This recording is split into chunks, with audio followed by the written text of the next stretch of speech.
Endi mustahab ismlar, qaysi ismlar chiroyli hisoblanadi? Payg'ambarimiz sahih hadisda, Imom Muslimning sahihlarida keltirgan aytadilar, "Xoyrul asma'i Abdulloh va Abdurrahman." Ismlarning yaxshisi Abdulloh va Abdurrahman. Bu mutlaq afzal ismlar. Chunki payg'ambarimiz xoslab aytib mana shu ikkita ism. Va umuman Alloh taoloning ismiga bog'langan Abdu bilan boshlanadigan ismlar ham mana shu chiroyli ismlardan hisoblanadi. Abdul Bori, Abdul Qodir, Abdul Malik, Abdul Rahim. Allohning ismiga bog'lanadigan Abdu bilan boshlanadigan ismlar. Yana bir hadisda inna khayral asma'i ma ubbida va humida.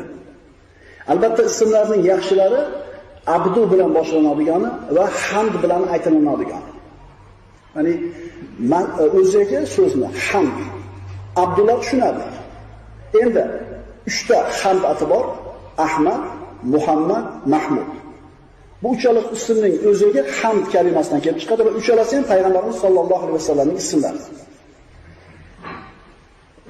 Yana mustahab bo'lgan chiroyli ismlardan tarixda iymon bilan, solih amallar bilan tanilgan kishilar, sahobalar. Abu Bakr, Umar, Usmon, Ali, Zubayr, Xolid va boshqa ulug' sahobalarning ismlari. Bu ham chiroyli sanaladigan ismlar.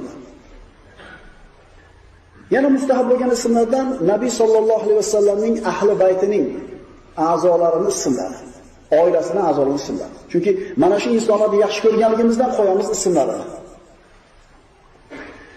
Yana mustahab bo'lgan chiroyli ismlardan bu anbiyolarning atlari.